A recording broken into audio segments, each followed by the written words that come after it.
Quand le lion épousa la brebis. Le lion un jour quitta la brousse et vint en ville où il se maria avec une brebis qu'il ramena avec lui dans la forêt. Tous les animaux fêtèrent l'événement à grands frais et la nouvelle se répandit bien vite comme un feu de brousse.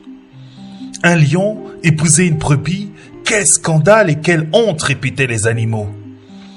À ces critiques faites à basse voix, le lion répondait tout haut: et pourtant, j'aime beaucoup ma femme brebis. Cependant, seule Hyène, profondément choquée, réfléchissait. Malgré tout ce qu'on pense de moi, je vais quand même montrer que les qualificatifs de lâche et de poltron qu'on m'attribue ne sont que pur mensonge et vile médisance. Elle vint trouver le lion chez lui, à la tombée du jour. « Majesté lion, dit-elle, il est clair pour tout le monde que tu es le plus respectueux, le plus majestueux de tous les animaux de la terre.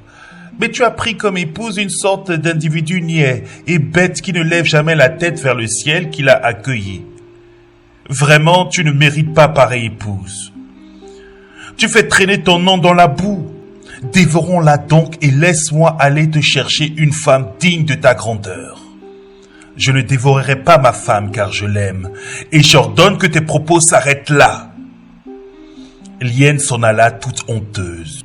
La nuit suivante, l'hyène revint cette fois en courant bien vite, à grande enjambée.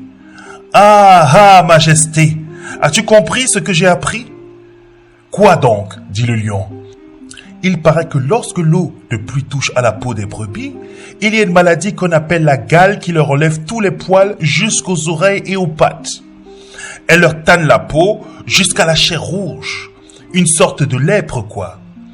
Cette lèpre s'attaque aussi à son conjoint et lui cause les mêmes maux.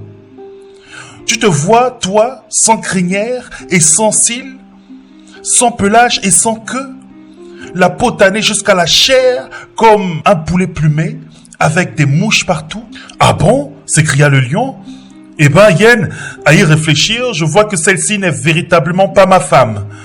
On devra donc au plus tard ce soir, par tous les moyens et par toutes les voies, la dévorer. » L'hyène, toute contente, s'en alla. Le soir, la brebis n'était au courant de rien quand elle rentra à la maison. Une vieille femme la vit. « Brebis, prends garde, car l'hyène que tu vois chez toi et que tu honores veut en réalité ta peau. Aujourd'hui, elle y a réussi. Ne va donc pas là-bas car ils t'attendent tous les deux pour t'écorcher et te croquer. Cependant, viens que je te propose une ruse qui te permettra d'être sauvé, car moi, je suis vieille et pleine d'expérience. » La vieille femme donna à la brebis une petite calebasse pleine de miel et lui confia un secret. La brebis poursuivit son chemin. Elle entra, salua et sauta par-dessus les jambes étalées de son mari. « Sacrilège !» cria le lion. « Quel irrespect, quel déshonneur! Pourquoi donc as-tu fait cela ?»« Pardonne-moi, mon cher mari, Dieu seul sait que je ne l'ai pas fait exprès. »« Ah non !» s'écria l'hyène, « le saut d'une femme par-dessus un homme porte toujours malheur, car nous avons vu seulement avant-hier un homme dont la femme lui était passée par-dessus mourir aussitôt. Il ne s'est pas passé 2 minutes qu'il trépassa, le pauvre. »« Ah bon ?» s'écria le lion, qui sauta d'un grand bond sur sa femme.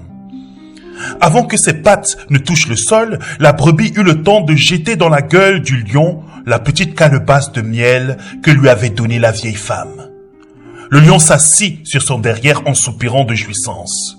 « Dis-moi, chère épouse, où donc as-tu eu ce breuvage ?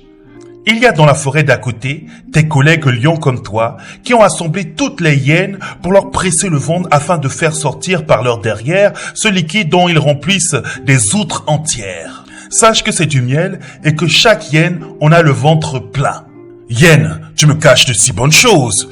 Je jure que tu n'emporteras pas l'outre de miel que tu couves. » Le lion attrapa l'hyène, la souleva bien haut et la lança par terre en pressant bien fort sur son ventre. Il n'en sortit évidemment pas de miel, mais de petites crottes nauséabondes, des morceaux d'eau et aussi de grandes goyaves et des noyaux de mangue. Le lion dévora l'hyène. Ainsi finissent tous les mouchards.